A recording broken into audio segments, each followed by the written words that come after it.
The Conquistador Podcast was created for dreamers, entrepreneurs, and leaders who want to conquer their future. Here are Mauricio Garcia and Hubert Humphrey. 1970s, late 1970s, a railroad conductor turned entrepreneur discovered a system, built multi-billion-dollar market cap companies with a mentor.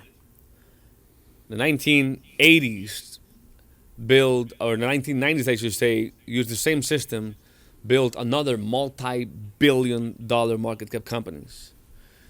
In the beginning of the 21st century, built a huge, probably the largest mortgage and real estate operation utilizing the same system, and is currently building a fourth multi-billion-dollar market cap companies using the system that we're going to talk about. And I have to ask you, and maybe for that I'm going to bring Hubert so I can ask Hubert the question. Hubert, can you hear me? See, today I didn't use that long intro. I think by now most people know you, and if they don't, well, Hubert's my friend. He's my mentor. He's also a business, a partner in business. Just somebody I admire a lot. How are you, Hubert? How are you today? I'm doing great. Great to be here with you guys.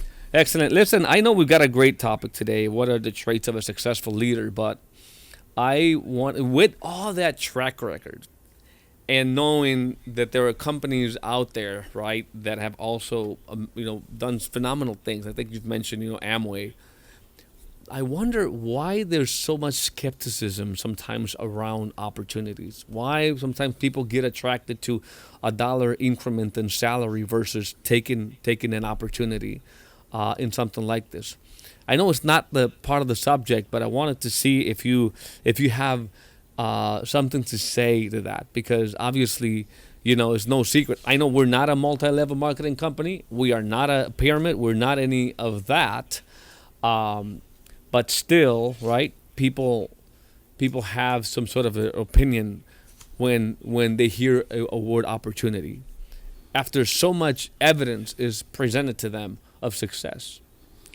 Well, first of all, it's always going to be the kid. There's always going to be.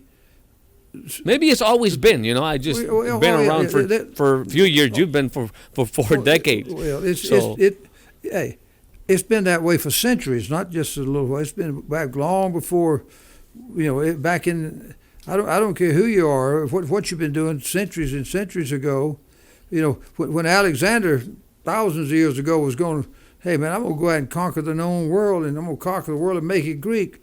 I mean, everybody laughed at him. All the philosophers of Athens thought he was a fool. Just a young guy that doesn't know what he's talking. I don't care who it is. I mean, when Jesus started out, man, they all they hung him on a cross. I mean, hey, listen, man, this is not a new idea. Anybody that is offering you something that's disrupting the old norm, that's offering you something that seems to be different than what everybody else has been doing to do what they're doing. When Henry Ford and them mass-produced automobiles and to get all those people that were running, were still running horse and carriage type days, didn't like it, and even the first oil burning little cars that they have, you had to have coal oil put in there just to make those little old engines run. It was just very dirty. He comes out with an assembly line with an actual engine that ran on gasoline. It was much cleaner. People thought he was crazy. I don't care what it is. Like these guys, these last few weeks, you got Bezos and all these different guys going Branson doing it. What a bunch of idiots. Well, why are they doing that, man? We got starving people in the world. Why do they want to go send somebody to do this? They can't even. More critics, right? Bezos can't get my package here straight. He's lost my package. Why don't he spend more money to get my delivery to me? What's he crazy? It's just that's just life.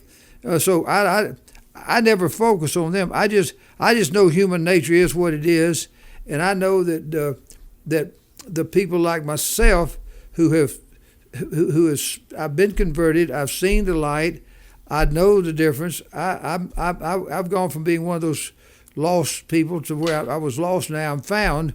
I've got to go now and go through the people out there, knowing that everybody's not going to accept it, but I offer it anyway, and so that's the ones you focus on. I could have been a skeptic when I was offered the opportunity. I could have just been a skeptic, or I could have been just satisfied to be in a 9 to 5. I guess the only thing you can do is provide the opportunity. The rest is really listen. All we can do is give people an opportunity. We can't do it for themselves. We can't make them successful. We can be a part of the solution, not part of the problem. We try to be, if we know enough about human nature, we know people are skeptical. We know they jump to conclusion. We know that they deep down inside they'd like to be somebody special. They'd like to have a business of their own. They'd like to be their own boss, but they doubt that they can. We know how human nature is. Sure. All we got to do is just be able to go and talk to them, knowing all of those things, and save them from themselves. That's all recruiting is. That's all leadership is. It's just saving people from themselves, taking those people that are from the darkness and bring them to the light. They'll bring them from poverty into some prosperity. Bring them from the mediocrity and monotony of a job into a chance to have something that they really like, a business that they can do. Have a life with a purpose as opposed to a purposeless life. So all we can do is do that, and those of us that's and people on the outside see us as doing all that, saying, why are they doing that? I mean, what's they doing? And everybody in every industry, there's always somebody that kind of gives an industry a black eye. There's some people get out there and try to run market rinky-dink things out, and they run little networking companies that don't amount to anything, or they run a pyramid that takes advantage of people. That's like investments, the investment world. There's people out there that are conning people into bad investments, but that doesn't mean investment business is wrong. There's people out there that have sold people the wrong kind of insurance. That doesn't mean the insurance industry is wrong. I guess, like you say, it is what it is. It's always really been that way. One negative thing, right? Like in any industry, blows up, and it's sometimes even bigger than a billion things that are done, right? That's just the way it is, right? Mauricio, I'm so happy that that's the way life is, because if it was not that way, it would be easy, and all the lazy folks, all the stupid folks, all the crazy folks out there that don't want to change, they could all do it. But since it's tough, because it's not easy, and you have to overcome skepticisms and misconceptions and doubts and misrepresentations about what you're doing, and then you survive anyway. That makes sense to me. If it was easy, long before you and I came along, the whole world would have been saturated with doing it, and there'd be no need for us. There'd be no need for the companies we've built. There wouldn't be no need for this podcast, because everybody would have already done it because it was easy. But that's not easy. The reason why it's not easy is that there's human opposition to change by different forces and different people. And those of us that know how to navigate through that and save people from it make fortunes. Well, I tell you what, just your mentality, just the way of looking at things, how you take a negative and build it into a positive, and that's the kind of mindset that we need to be able to overcome and to do something big. That is the mindset of the great billionaires out there. They grab the negatives into positive. Mauricio, a lot of us looked on television and saw those space rocket ships taking off here the last few weeks. Yeah. Well, what's the number one reason that people 1,000 years ago didn't blast off and go to the moon? Is they couldn't overcome the opposition called gravity. They couldn't. Sure. They try to jump off a building and they'd fall on the ground because gravity. They couldn't overcome the opposition of gravity. and eventually, when scientists have invented enough things to create the technology to build enough thrust that it could overcome the negative forces of gravity, Boom. they go to the moon. And that principle is what we do in our life. It's the negative forces of the gravity of human nature. It's the crabs in the basket, seeing one of their crabs friends trying to climb out of the basket. What do? They pull them down. They try to pull them back in and keep them, because misery loves company. And those Misery that can loves company, yeah. those that can go and create enough thrust in life to blast off out of that basket, to blast off out of that. See, I blasted off out of the railroad, and there were thousands of people on the railroad out there still trying to figure out, where in the heck did Hubert go? What happened to that Hubert guy? He was always talking about a bunch of junk. Hadn't seen him. I wonder what he's doing. Well, most of them have heard over the years where I went, but Hubert got out of the crab basket. You couldn't pull me back in no more. You know, I got enough thrust in my rocket ship. I actually got off the platform. Well, that's good. Well, you're taking some people with you, and that's phenomenal. That's right. Well, I didn't mean to hijack the topic of today, the traits of a leader. If they hadn't got the trait we just talked about, they're not going to be a leader. So I think we've hit the trait on the head. We can do that other one another time. I think this was the mother of all traits. If you can't, I agree. If look at 99% of the 99.9% of the people who don't join a business like ours, is because they worry about the wrong thing. They're worrying about what somebody else is going to say about them. Mm-hmm. They're going to worry about something they've heard or read or something. It causes them to have a false understanding or a misconception or wrong conclusion that they've jumped to. Leaders overcome those things and get those people saved and get them over here anyway. You know, one of the things I think I understand, and I don't know what you feel about it, I just kind of wrap it up, that it's not about the degrees or, you know, what you know or anything. It's about really the value that you add to other people that really allows you to get the things that you want in life. It's like you help other people get what they want. Eventually you get that. And value, this opportunity value is in the eye of the beholder. What is valuable to someone is what is value. Mm-hmm. You may say, I'm going to add value to you. Well, and it's not something that I want. But I didn't see any value. So the word value is relative to each person, what it is they want. And if they see that they can get that and it can make their life better, and they can achieve whatever it is that they want from that, now that's value. If they can't see that, what you thought was value didn't help them. It blows my mind if somebody can't see that when you are in the financial industry and you teach people how money works, which is the one thing they want to know most today because of all the volatility and everything, all the uncertainty, you call it the mystery index, I think you said it, the number one thing people want to know today is how money works. The second thing is, how can I increase my income? Inflation is out of control. The price of life, right, is just going up so much that, you know, one person working is not enough. So you've got to figure out a way to add more value that can then compensate you very handsomely. And where can you do that better than in the financial industry? If somebody can't see that as the opportunity, I don't know what else to say. But if you still, hey, listen, now you mentioned inflation. If there's a recession, meaning businesses are shrinking, opportunity is shrinking. If something is receding, you need to go forward the other way. If the cost of goods, if there's inflation, guess you need to go and inflate your income. We need to have income inflation.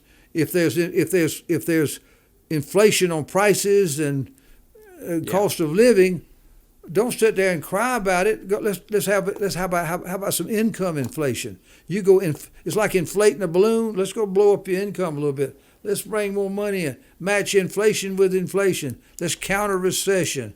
If there's depression, let's get people where people are impressed and not suppressed and depressed. I mean, let's counter it. Whatever it is, we've got the opposite force to pull them out of it. So I love it. It's just a principle of life. It's a give and take, the yin and the yang of life. And which side you going to be on? Are you just going to have yin all the time or yang all the time? I want something that's going to save me from the challenges of life. Life was meant to be a tough thing. It's a wonderful thing. But the reason we're here is not for just some accident. We're here. This is a test. And there's a scripture that says there must needs be opposition in all things, and without it, there'd be no real happiness. How could you be happy if you never knew sadness? You wouldn't even know what happiness is if you didn't know what sadness was. You wouldn't know how feeling good and good health is if you hadn't have ever had bad health. Absolutely. Well, I can, and I can tell you, I value the opportunity because I've been in a place where I had no freedom. Well, that's right. I value the inflation of income because I've been on a very linear, limited income. That's right. And so before we leave, though, today, it's Friday, and people getting ready for the weekend, I want to invite you to, let's inflate your income. Let's go inflate your income. And in order to do that, you have to first understand what's the vehicle that can cause that effect on your income. And that is, again, taking advantage of the great wealth wave that is taking place right now. I mean, there are literally trillions of dollars, guys, that are changing hands and will continue to do that over time. The opportunity's never been bigger than it is today. And so if you are like me, maybe you resonate. Maybe my story resonates with you. I used to be an employee stuck at a 9-to-5 making a linear income like I just said. And it was this industry, this opportunity that wanted to help me break away from that, inflate my income to be able to have the freedom, the things that I wanted to do. And I think that if someone like me can do this, first generation Hispanic, came in here in 1998, not really, know much English or anything. It's gotten a little bit better. But anyways, there's probably many of you that are listening right now that have wondered, is there such a thing out there? Is there such an opportunity? Even if you've tried other things, because if you've tried to go in business by yourself and you failed, if you've tried an opportunity and it wasn't really what you expected, because you probably haven't tried the financial industry. It is nothing as powerful as this. So if there's one thing I want to invite you to do this, now and throughout this weekend, is to go to hciopportunity.com, check it out, listen to Hubert, what he has to say, look at what we've done in the past and what we're doing now, and you'll get it. And hopefully you'll come close to us. We'll build a team together and we'll build something big, and let's inflate your income, which is much needed right now. Hubert, have an amazing weekend, sir. Thank you so much for being here every single day, sharing this value. And I guess we'll leave it for next Monday, these traits of a successful leader. All right. See you then. Take care. Have a great weekend. Thank you. Bye-bye. Warning, this podcast may change the way you think about business, entrepreneurship, and money forever.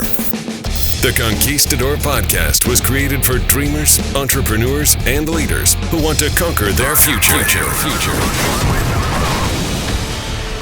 To be an epic entrepreneur, you must adopt the right mental paradigms as well as master the art of selling, marketing, and finance.